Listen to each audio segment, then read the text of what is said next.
본문 말씀을 증거로 하여서 복 있는 나라 그리고 화 있는 나라 이런 제목으로 말씀을 증거하게 됩니다. 여러분께서 말씀을 듣는 가운데 같이 기도해 주시게 되기를 간절히 소원합니다. 2016년도 현재 세계 제일 부유한 나라는 중동의 카타르라고 하는 보고가 있습니다. 끝없는 모래밭인 사막의 나라 카타르이지만은 그 사막에서 석유가 솟아나오면서 1인당 GNP가 9만 달러가 넘는다고 합니다. 그렇게 본다면 미국은 현재 세계 6위 정도에 해당할 뿐입니다. 카타르 국민은 가정에서 사용하고 있는 전기요금이나 수도요금이 무료라고 합니다. 오히려 정부에서 국민에게 복지수당을 지급해 주기 때문에 병원비 역시 걱정하지 않는다고 합니다. 오늘 아침 제가 여러분께 드리고자 하는 질문은 이것입니다. 그렇다면 부자 나라는 정말 복받은 나라이냐? 사람이라면 누구나 복을 받고 싶어 하리라고 생각하지만 정말 부자가 되면은 복을 받은 사람이냐? 우리는 진지하게 한번 질문해 볼 필요가 있습니다. 웃으면 복이 와요라고 하는 말도 있지만 정말 웃기만 하면 우리가 이해하고 있는 복이 저절로 굴러오게 되는 것일까요? 결코 아닐 것입니다. 그런 점에서 오늘 우리가 대하고 있는 본문은 참 해석하기 어려운 말씀입니다. 그러나 해석하는 길이 아주 없지는 않습니다. 두 부분으로 나누어서 살펴보려고 하는데요. 앞쪽에 16절과 17절은 지도자에 관한 교훈의 말씀입니다. 그리고 18절로부터 19절, 20절은 개인에게 주고 있는 권면의 말씀입니다. 지도자와 우리 개개인이 어떤 모습으로 살 때 진짜 하나님이 주시는 복을 받은 사람, 복을 받은 나라가 될 수 있느냐는 것이 아마 본문에 들어있는 중요한 의도라고 생각합니다.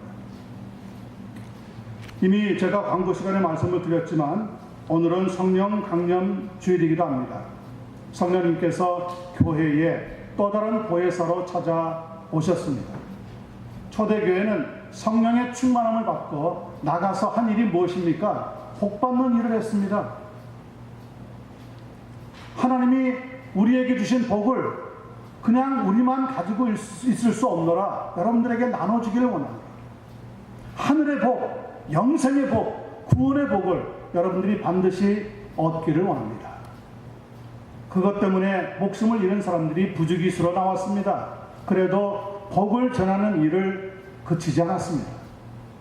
성경은 이야기합니다. 그런 사람들은 세상이 감당할 수 없었더라. 오늘 우리는 너무 복을 현대적으로 물질적으로 생각하는 경향이 많이 있습니다. 우리 개개인이 한 사람당 9만 달러씩 받는다면 정말 복을 받았다고 생각할 수도 있겠지만 그것은 세상이 보는 복의 관점입니다. 성경은 복에 대해서 무엇라고 말씀하고 있는지 오늘 본문을 같이 살펴보면서 하나님의 은혜가 여러분과 제게 또 섬기는 교회 위에 충만하게 나타나게 되기를 간절히 축원합니다. 자, 먼저 16절, 17절 말씀을 보시기를 바랍니다. 왕은 어리고 대신들은 아침부터 잔치하는 나라여 네게 뭐가 있다고요? 화가 있도다. 화가 있는 나라가 있답니다. 못 사는 나라가 아닙니다. 아침부터 잔치하는 나라입니다. 모든 게 풍성하다고 하는 의미겠죠. 그런데도 성경은 화가 있는 나라라고 분명히 못 박아 우리에게 전해주고 있습니다. 17절도 보겠습니다. 왕은 귀족들의 아들이요 대신들은 취하지 아니하고 기력을 보하려고 정한 때에 먹는 나라여 네게 복이 있도다. 복이 있는 나라가 또 따로 있다는 겁니다. 자, 화가 있는 나라, 복이 있는 나라, 과연 어떤 차이가 있느냐? 오늘 성경은 여러 가지 각도에서 알려주고 있습니다. 우리가 알고 있는 복의 개념과는 너무나 다른 각도에서 우리에게 어프로치 해오고 있다는 것을 깨닫게 되어지기를 바랍니다. 왕이 어린데 대신들이 아침부터 잔치를 하는 나라, 그런 나라는 어떤 나라라고 했습니까? 화가 있는 나라라고 합니다. 여기서 왕이 어리다고 하는 것은 물론 나이가 어린 것도 있겠지만 지적인 능력이나 판단력이 어린아이와 같아서 정사의 분별력이 없다고 하는 의미입니다. 그렇다면 대신들이라도 똑바로 정치를 해나갈 수 있도록 여러 가지 각도에서 노력하고 왕을 보필해야 할 텐데, 이 대신들은 어떻게 된 것이 왕이 어리다는 것을 기회로 삼아서 아침부터 먹고 노는 향락 문화에만 관심을 가지고 있습니다. 그러니 그 나라가 잘 될 수가 없다는 거죠. 지금 잘 나가고 있을 때, 지금 부자가 되었을 때, 지금 내게 무언가 붙잡았을 때 성경은 경고하는 말씀이 무엇입니까? 조심하라는 겁니다. 왜요? 그것이 무한정 내게 함께하지 않는다는 거예요. 그런데 사람들은 착각합니다. 야, 이제 내가 잘 살게 되었구나, 복을 받았구나. 그래서 그 복을 마음껏 누리려고 생각합니다. 그런데 성경은 그런 나라가 되어지면 화가 있는 나라가 된다고 경고하고 있다고 하는 사실입니다. 오늘 본문의 말씀은 한 나라에만 국한되는 것은 아닙니다. 한 교회에도 똑같이 적용이 됩니다. 좋은 교회, 나쁜 교회가 있을 수 있어요. 복을 받는 교회, 화가 있는 교회가 있을 수 있다는 거예요. 성령이 사라져버린 교회가 사람이 제 아무리 모인들 좋은 교회가 될 수는 없는 거죠. 이것은 또한 가정에도 적용이 되는 말씀입니다. 복이 있는 가정이 있을 수 있지만 화가 있는 가정도 있을 수 있다는 거예요. 이 본문의 말씀을 그냥 성경에 적혀 있으니까 이런 나라가 옛날에 있었는가 보다 하고 가볍게 넘겨질 문제가 아니라는 거예요. 지금 우리가 살고 있는 현 상태에 이런 나라들이 분명히 존재하고 있다는 겁니다. 우리의 이해의 관계와는 다르게. 특별히 독재자들이 권력을 잡고 20년 이상씩 정권을 휘두르고 있는 나라들을 보면 특징이 하나 나타납니다. 거기에는 부정부패가 만연되어 있다는 겁니다.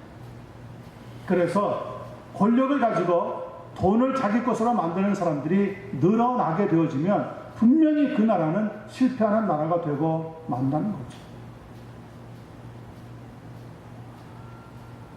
이전에 한국에서도 보니까 대통령들이 자리에서 물러났는데 수억 대, 아니 수십억 대의 비자금이 사과 괴짝 속에서 발견되기도 해서 국민들의 마음을 아프게 한 적이 있습니다. 여러분, 그런 나라는 돈이 아무리 많아도 좋은 나라가 될 수 없다는 거예요. 복을 받은 나라가 될 수가 없다는 거예요. 그러면 복이 있는 나라는 어떤 나라입니까? 17절에 보니까 왕은 귀족들의 아들이요 대신들은 취하지 아니하고 기력을 보하려고 정한 때에 먹는 나라여 내게 복이 있도다 말씀하고 있습니다. 왕은 귀족의 아들이라고 했습니다. 그러니까 어느 날 총이 있다고 군대를 동원할 수 있다고 갑자기 정권을 뒤엎고 쿠데타로 권력을 잡는 사람이 왕이 되고 지도자가 되는 나라가 아니라 왕의 후계자로서 차근차근히 정치 수업을 받고 성품과 인격이 다른 사람들에게 존경받을 수 있도록 훈련받는 사람이 지도자가 되는 나라, 그런 나라가 복이 있다고 가르쳐주고 있습니다. 또 대신들은 취하지 아니하고 기력을 보하려고 정한 때에 먹는 나라가 복이 있다고 했습니다.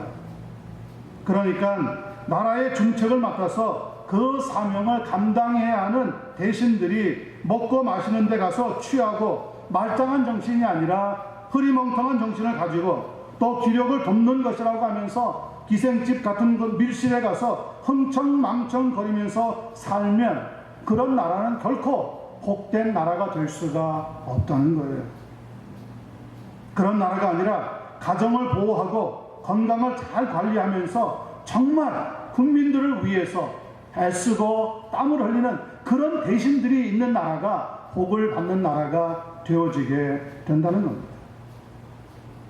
이번에 한국에 방문해 보니까 문재인 정부가 들어서서 대통령은 국민의 높은 지지를 받고 있는데 국무총리 또 장관에 관한 청문회를 하고 있는 것을 보니까 아직 그만큼 귀한 수준, 성숙한 수준에 도달하지 못하고 있다는 것 같아서 얼마나 안타까웠는지 모릅니다.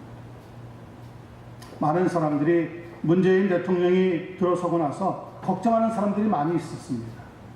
물론 그런 일이 있을 수도 있겠지만 그러나 5년가량 무난히 정치를 할 것 같아 보입니다.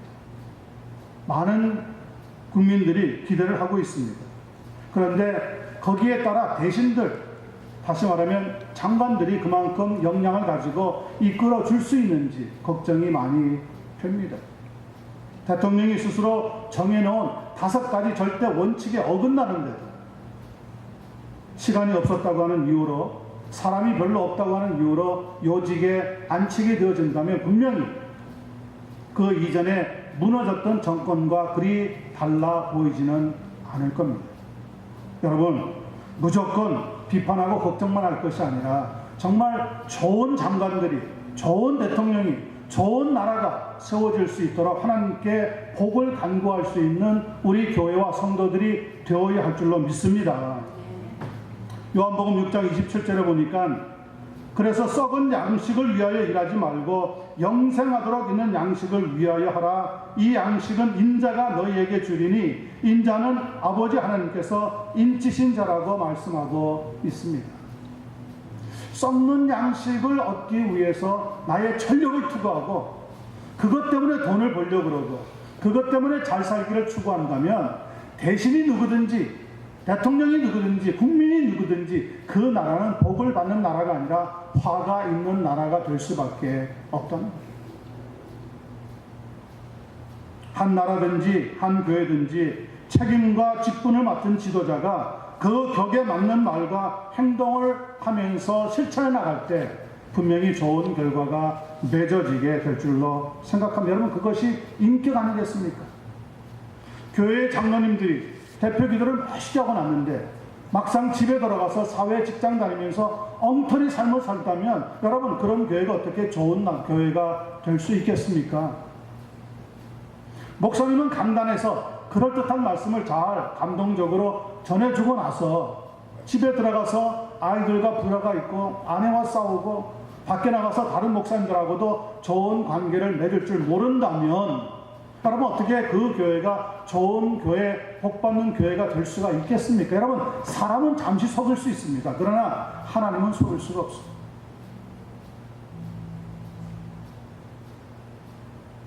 역대상 12장 32절에 보면 이사갈 자손 중에 시세를 알고 이스라엘이 마땅히 행할 것을 아는 우두머리가 200명이니 그들은 모든 형제를 통솔하는 자라고 기록하고 있습니다. 여러분, 시세를 알고 마땅히 무엇을 해야 할지 아는 지도자가 200명이나 있는 그 이사갈 족속은 복을 받은 족속으로 기록되어 있습니다. 아무리 사람이 많은 것 같아도 시세를 알고 마땅히 무엇을 해야 할 줄 아는 지도자들이 없다면 그 사람이나 거기서 거기다 이런 평을 받는다면 그런 나라는 결코 복되게 세워질 수 없다는 것을 우리는 반드시 기억을 해야 합니다. 점점 어두워가는 역사의 시간 앞에서 우리는 빛을 발하고 흥왕하는 믿음의 역사를 만들어내는 하나님의 사람들이 되어야 할 줄로 믿습니다. 그 역사는 나로부터 시작이 되어야 합니다.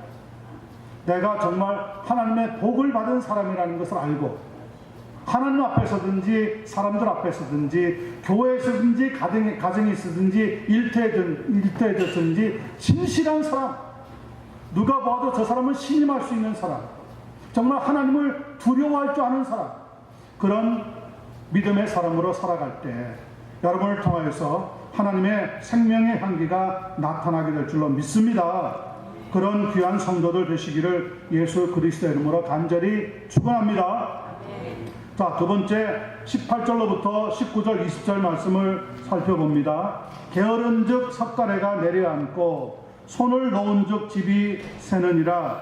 잔치는 희락을 위하여 베푸는 것이요 포도주는 생명을 기쁘게 하는 것이나 돈은 범사에 이용되느니라. 심중에라도 왕을 저주하지 말며 침실에서라도 부자를 저주하지 말라. 공중의 새가 그 소리를 전하고 날짐 승이 그 일을 전파할 것임이니라. 자, 두 번째 부분 읽었습니다. 한 나라를 이루고 있는 문화에 대한 내용을 기록하고 있는데, 수준 높은 문화를 이루기 위해서는 개인들이 어떻게 해야 하는지 권면의 말씀을 주고 있는 부분입니다. 여기서는 한 절 한 절을 잘 생각해 보아야 할 줄로 생각합니다. 18절 다시 읽습니다. 게으른즉 석가래가 내려앉고 손을 놓은즉 집이 새느니라. 석가래라고 하는 것은 고대 가옥의 지방 중앙 꼭대기에서 집의 양쪽 끝부분과 연결되고 있는 긴 통나무입니다. 이 통나무가 내려앉을 정도가 되었는데도 그 집에 살고 있는 주인이 손을 놓고 있답니다. 그래서 게으른 주인의 그 가정에 살고 있다면 결코 그 가정은 복을 받을 수 없다는 거죠. 어려운 나라를 가보면 환경이 어려운 것도 물론 있겠지만은 그것보다는 정신적으로 어려움을 가지고 있는 경우가 대부분이라고 합니다. 우리는 안 돼. 우리는 뭘 해도 못해. 이건 할 수 없는 거야. 이런 정신 상태를 가지고 있는 국민이 있다면, 개개인이 있다면 결코 그 나라는 복을 받을 수 없다는 거죠. 아니, 석가래같이 집을 바치고 있는 그 귀한 것이 내려앉는데도 거기에 관심을 가지지 않고 다른 엉뚱한 일에 관심을 가지고 있다면 그 집안은 잘 될 수가 없다는 거예요. 예수 그리스도의 사람들은 그렇게 살아가지 않는다는 거죠.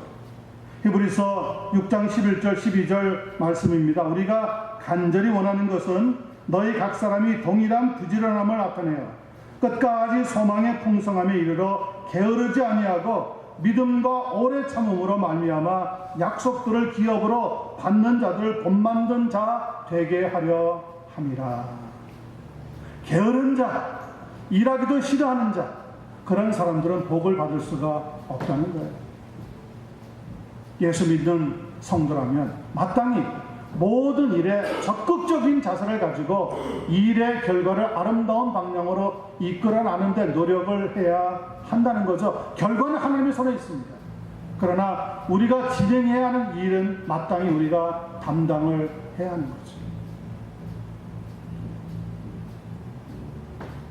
복 있는 자는 신실하고 또 부지런한 사람으로서 믿음을 가지고 살아가는 성도라고 분명히 말씀하고 있습니다. 두 번째 19절입니다. 잔치는 희락을 위하여 베푸는 것이요 포도주는 생명을 기쁘게 하는 것이나 돈은 범사에 이용되느니라. 돈은 범사에 유용한 물질인데 아무리 희락이 좋고 기분을 기쁘게 한다고 하더라도 그 돈으로 계속 잔치를 여는 데 사용을 하고 계속해서 포도주에 해당하는 술 문화에 젖어들고 계속 도박을 즐기면서 마리화나 같은 마약에 계속 빠져든다면 나중에 그 삶이라고 하는 것은 방탕으로 기울어져서 실패할 수밖에 없다는 겁니다. 개개인이. 그런 개개인이 있는 나라는 절대 하나님의 복을 받는 나라가 되어줄 수 없다는 거죠. 한국에도 보니까 이번에 유명 가수가 군대에 들어가기 전에 또 마리화나를 피워가지고 적발된 케이스가 있습니다. 가보니까요, 한국에 가보니까 남자가 문제가 아니라 여자분들이 얼마나 담배를 많이 피워드는지 미니스커트를 입고요, 곳곳에 서서 담배 문화에 젖어 있는 것을 보았습니다. 이제는 담배가 문제가 아니라는 거예요. 마리화나가, 그보다 더 심한 마약이 한국 깊은 저변 문화에 깔려 들어가고 있다는 거예요. 현재 눈에 보이는 그거 가지고 만족이 안 되는 거예요. 돈이 있고 물질이 넉넉하다 보니. 그 문화가 타락 문화로 자꾸 빠져 들어가고 있는 것을 보면서 정말 저는 마음속에 큰 근심을 안지 않을 수가 없었습니다. 물론 캘리포니아도 이제 마리화나를 합법적으로 하려고 추진하고 있는 가운데 있습니다. 여러분, 그런데 이 마약 같은 문화가 뿌리를 내리면 어떤 나라든지 주저앉게 되어 있습니다. 석가래가 내려앉듯이 주저앉을 수밖에 없어요.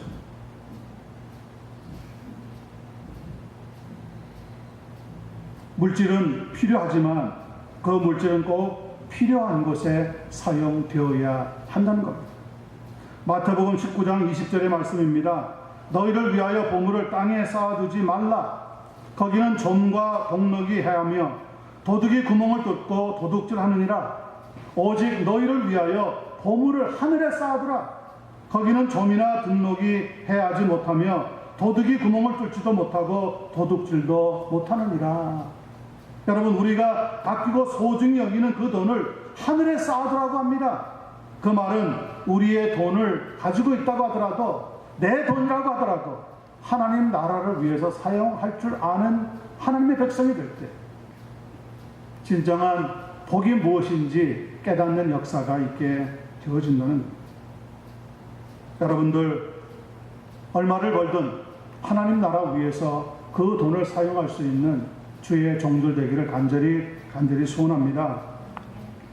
세 번째 보니까 20절 마지막입니다. 심중에라도 왕을 저주하지 말며 침실에서라도 부자를 저주하지 말라. 지금 세상은 어떻습니까? 1%, 2% 되는 부자들에게 더 많은 세금을 빼내자. 그리고 가난한 자들에게 주자. 여러분, 그 공산주의입니다. 그런 정책에 수많은 백성들이, 수많은 국민들이 지지하고 있습니다. 미국에서도 이미 그런 수준을 넘었고요. 한국 동남아 지역에도 지금 모든 사람들이 부자를 미워하는 문화로 바뀌고 있습니다. 성경은 오늘 뭐라고 얘기합니까? 심중에라도 부자를 저주하지 말라는 거예요. 여러분, 하나님께서 개개인을 세우셨고 하나님께서 부자를 통하여서 일하는 영역도 있습니다. 내가 없다고 있는 사람을 미워하는 것은, 그것은 합당한 문화가 아니라는 거예요. 부자가 되었을 때 그 사람이 그저 부자가 되었겠습니까? 도박을 해서 부자가 되었겠습니까? 물론 여러 가지 우리가 못마땅한 일들을 하겠지요. 그러나 그 사람들이 그렇게 부자가 되려고 노력할 때 여러분은 뭐 했습니까? 우리는 무엇을 했습니까? 우리는 불평만 하고 원망만 하고 그들을 시기만 했던 적도 있었다는 거예요. 성경은 모든 문제의 판단을 하나님이 하실 거라는 거예요. 우리는 어떻게 살아야 됩니까? 부자가 잘 살든지 말든지 우리는 하나님 앞에 정의롭게 믿음으로 진실되게 살려고 하는 믿음의 노력이 있는 성도는 하나님이 결코 내버려 두시지 않는다는 거죠. 그런데 지금 세상은 그렇지 않습니다. 가난한 사람도 문제가 있지만 부자도 문제가 있습니다. 서로 지금 갑과 을의 관계를 가지고 서로에게 손가락질하고 시기하고 미워하는 관계로 바뀌어버렸습니다. 그것은 바람직한 문화가 아닌 거죠. 저는 오늘 성경의 말씀을 준비하면서 깜짝 놀랐습니다. 사실 보통 제 마음속에도 부자가 된 사람은 결코 좋은 방법으로 부자가 되지는 않았을 거야 하는 선입관을 가지고 있단 말이에요. 저부터도 아마 우리 중에도 많은 사람들이 그럴 겁니다. 그러면서 이런 얘기를 합니다. 교회 안에도 부자가 있는데 그분들을 가만히 보니까 선교를 위해서 별로 후원하지 않더라. 헌금 별로 많이 하지 않더라. 정말 교회가 어려울 때 헌금하라고 선뜻 내놓지 않더라. 물론 그런 좋지 않은 부정적인 모습도 있지만 어느 사회에 가든 부자도 있고 가난한 사람도 있는 법이라는 거예요. 그런데 이 두 관계가 서로 적대시하는 관계가 되면 그런 나라는 복받을 수 없다는 거죠. 여러분, 형제 중에도요, 잘 사는 형제가 있고 잘 못 사는 형제가 있을 수 있어요. 그런데 그것 때문에 형제 관계가 틀어진다면 어떻게 그 형제들이 복을 받으며 살아갈 수가 있겠습니까? 그렇지 않다는 거예요. 얼핏 들으면 오늘 보니까 그 뒤에 20절 후반에 보면 공중의 새가 그 소리를 전하고 날짐승이 그 일을 전파할 것입니다. 얼핏 들으면 이 말이 낱말은 새가 듣고 반말은 쥐가 듣는다고 하는 옛말이 생각나게 만들기도 합니다. 그런데 그런 뜻보다도 시편 94편 9절로부터 11절을 보면 우리에게 이런 귀한 교훈의 말씀을 주고 있습니다. 귀를 지으신 이가 듣지 아니하시랴. 눈을 만드신 이가 보지 아니하시랴. 뭇 백성을 징벌하시는 이, 곧 지식으로 사람을 교훈하시는 이가 징벌하지 아니하시랴. 여호와께서는 사람의 생각이 허무함을 아시느니라. 여러분, 내가 무슨 말을 하든 저주하는 말을 하든 뒤에 원망하는 말을 하든 뒷담화로 다른 사람의 흉보는 이야기를 하든 다 누가 듣는다고요? 하나님은 듣고 계시다는 거예요. 사람이 안 본다고 아무도 듣는 사람이 없다는 것이 아니라 하나님께서는 우리의 귀를 만드시고 입을 만드시고 눈을 만드셨기 때문에 우리가 무슨 말을 하든 어떤 행동을 하든 다 보고 다 듣고 다 알고 계시다는 거예요. 그러므로 복받은 성도라면 하나님을 두려워할 줄 아는 그런 삶을 살아가는 것이 진정으로 복을 받은 성도의 삶이라고 가르쳐주고 있습니다. 야고보서 4장 11절 12절입니다. 들어보세요. 형제들아 서로 비방하지 말라. 형제를 비방하는 자나 형제를 판단하는 자는 곧 율법을 비방하고 율법을 판단하는 것이니라. 네가 만일 율법을 판단하면 율법의 준행자가 아니요 재판관이로다. 입법자와 재판관은 오직 한 분이시니 능히 구원하시기도 하시며 멸하시기도 하느니라. 그런데 너는 누구이기에 이웃을 판단하느냐. 여러분, 예수를 믿는 저희들, 하나님의 말씀 복음을 가지고 있다고 하는 우리는 항상 두려워해야 하는 것이 무엇입니까? 하나님이 우리를 듣고 계시다는 것. 사람이든 일이든 나라든 국민이든 모든 것은 하나님이 판단하신다는 거예요. 우리는 그 하나님의 판단을 두려워하면서 삶을 살아가되 항상 정직하게 살기 위해서, 말씀대로 살기 위해서, 복음대로 살기 위해서 예수 제자의 모습을 나타내면 거기에 하나님의 분명한 능력의 역사가 나타나서 사회를 정화시키고 국민들의 생각을 바꾸게 되어지고 언어의 순환이 찾아오고 그 나라가 복을 받을 수 있는 방향으로 전개되기를 시작한다는 거죠. 그런데 우리는 왕이든 부자이든 우리에게 못마땅하면 저주하는 버릇을 가지고 있습니다. 문재인 대통령이 새로 지도자로 선출이 되었지만 그렇게 된 데에는 촛불 집회가 크게 한몫을 했습니다. 그 촛불 집회의 내용이 뭡니까? 무능한 대통령 물러가라. 그 정도가 아니라 아예 그 지난 대통령에 대한 모욕과 언사를 동행하면서 마치 죽여야 할 사람인 것 같이 탄핵의 모습으로 밟아갔다는 거예요. 저는 어느 쪽도 편을 드는 사람은 아닙니다. 그러나 우리가 무슨 문제가 나오든 극단적으로 치닫는 일들이 생기면 그 나라는 반드시 또 다른 극단을 나올 수밖에 없다는 거예요. 저는 기도하기를 하나님께서 개입하셔서 현재의 대통령을 통하여서 국민들의 성숙함이 함께 어우러져서 장관이 세워지든 혹은 우리 개개인들이 믿음 생활을 감당하든 정말 하나님을 두려워할 줄 아는 그런 나라, 하나님을 두려워할 줄 아는 그런 백성들이 있는 그런 귀한 나라가 이루어졌으면 좋겠습니다. 저는 미국도 그런 의미에서 기도하고 있습니다. 현 대통령이 못마땅할 수 있습니다. 그러나 일단 선출되었으면 협력하는 가운데 잘못된 것에 대해서는 잘못됐다고 말할 수 있는 용기도 필요하리라 생각합니다. 무조건 반발하고 무조건 원망하고 무조건 반대하는 것은 결코 바람직한 믿음의 삶이 아니라는 거죠. 그런 나라는 화가 있는 나라가 되기 십상입니다.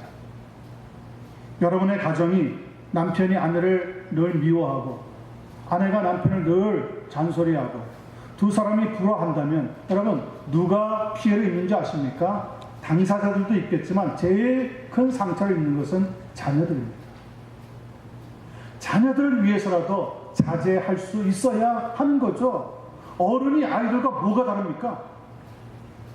인내할 수 있고 절제할 수 있는 게 어른의 모습 아니겠어요? 그런데 어른의 모습을 보여주지 않는다면 특별히 예수 믿는 사람으로서 예수 믿는 향기가 자녀들과 가정에 나타나지 않는다면 여러분 어떻게 그 가정이 복을 받을 수가 있겠습니까? 말이 안 되는 거죠.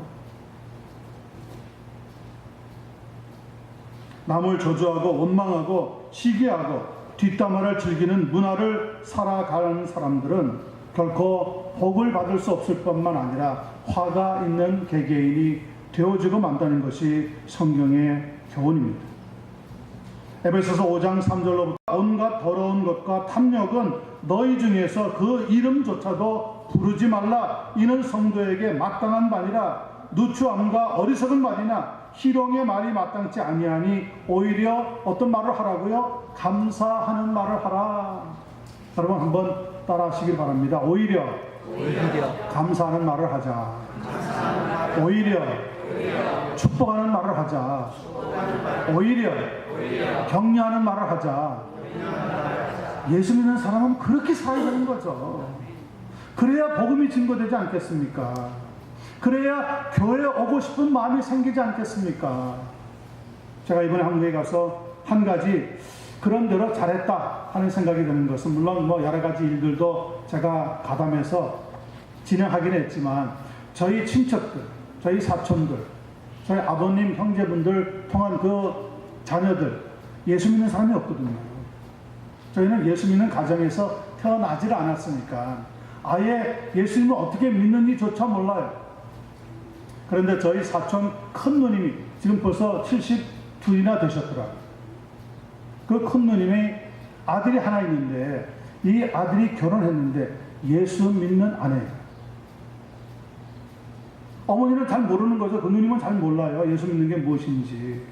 그런데 그동안 얼마나 기도를 하고 얼마나 설득을 하고, 제가 나온다 그러니까 꼭 자기 어머니 전도해달라고, 기도해달라고 그렇게 연락이 오면 마음속으로 얼마나 고마운지. 그래서 저희가 도착하고, 물론 저희는 서울에 갔는데 그 주일에 교회에 함께 가족들과 나간 것입니다. 아니 반응이 왜 이렇게 시원찮을까요? 그러면 아멘 하셔야죠. 아니 72년 동안 평생 교회 문턱에도 나가지 않던 사람이, 아니 그 자모와 함께 손녀들을 데리고 교회 나갔다니까요. 그리고 복음을 들었다니까요. 하나님 말씀을 들었다니까요. 아멘. 그렇죠. 정말 아멘. 다른데 아멘 하면 그건 헛수고예요. 한 사람이 거듭나고 하나님 앞에 찾아오게 될 때 거기에 우리가 아멘해서 하나님께 영광을 돌리는, 얼마나 마음속에 기쁨이 넘치는지. 그래서 저희 친척들, 사촌들 만날 때 한 사람 한 사람에게 다 얘기했어요. 꼭 교회 나가라. 예수 믿어라. 짧은 시간이었지만 그런 시간을 가졌는데, 다들 뭐라고 얘기하느냐면요, 목사 동생, 목사 오빠, 목사 삼촌, 미국 돌아가셔서도 하나님의 축복을 많이 받기를 바랍니다. 여러분, 우리가 쓰고 있는 단어가 달라져 버렸어요. 이전에 만나면 그냥 인사 정도, 그리고는 자기들 할 말 했는데, 이제는 교회 이야기가 스스럼없이 나오고요. 기도하자 그러니까, 저희 큰어머님이 저희가 오기 작년에 돌아가셨는데, 그 돌아가신 묘지에 가서 떠나기 전에 거기 모인 여러 사촌들이랑 손을 잡고, 집사람이 또 주책이죠 뭐, 손잡고 기도합시다 그러니까 거기 사촌들이 꼭 손을 잡아야 돼 하고 어색해하죠. 그래도 우리가 눈 꽉 잡고 손을 잡고 기도했어요. 돌아가신 분은 돌아가신 분이지만 여기 서 있는 이분들 꼭 하나님 믿는 사람들 되게 축복해 주십시오. 그랬더니 끝났는데 말이죠, 다들 아멘 그러더라고요. 또 그 아멘의 역사가 하나님의 능력 가운데 구원의 역사로 변하게 될 줄로 믿습니다. 우리 주님이 기뻐하신 게 뭘까요? 복받는 길이 뭘까요? 저는 가장 큰 복 중에 하나님으로부터 영생의 복을 받는 것이 가장 좋은 복이라고 생각합니다. 시편 133편 32절에 보면, 2절과 3절에 보면, 헐몬의 이슬이 시온의 산들에 내린 같도다. 거기서 여호와께서 복을 명하셨나니 곧 영생이로다. 복받는 나라가 되기 위해서는 정말 복을 받을 수 있고 하나님을 두려워할 수 있는 지도자, 왕, 대통령도 필요하지만, 거기에 있는 국민, 개개인, 그 사람들도 하나님 앞에 진실되게 믿음으로 살아가려고 하나님을 두려워할 줄 아는 그런 사람들이 함께 있을 때 복을 받는 나라가 되어진다는 거죠. 복을 받는 교회가 되어지고 복을 받는 가정이 세워지게 된다는 겁니다. 우리가 전도하고 선교하는 이유가 무엇입니까? 거기에 복음이 들어가서 하나님의 백성들이 되고 그것에 하나님의 이름이 높아지고 서로에게 안녕하십니까가 아니라 하나님의 은혜가 함께하기를 바랍니다. 하나님의 축복이 함께하기를 바랍니다. 이렇게 이루어지는 공동체가 만들어지는 것, 그것 때문에 우리가 하나님 앞에 기도하고 후원하고 하나님을 섬기는 것 아니겠습니까? 오늘 이 시간 말씀을 듣는 여러분들에게 예수 그리스도를 통해서 주신 믿음이 더 크게 역사하셔서 여러분들이 지금 누리고 있는 영생의 삶이 다른 사람에게 전달되고 나누어지고 더 크게 축복으로 변화될 수 있게 되어지기를 예수님의 이름으로 간절히 축원합니다. 기도하겠습니다.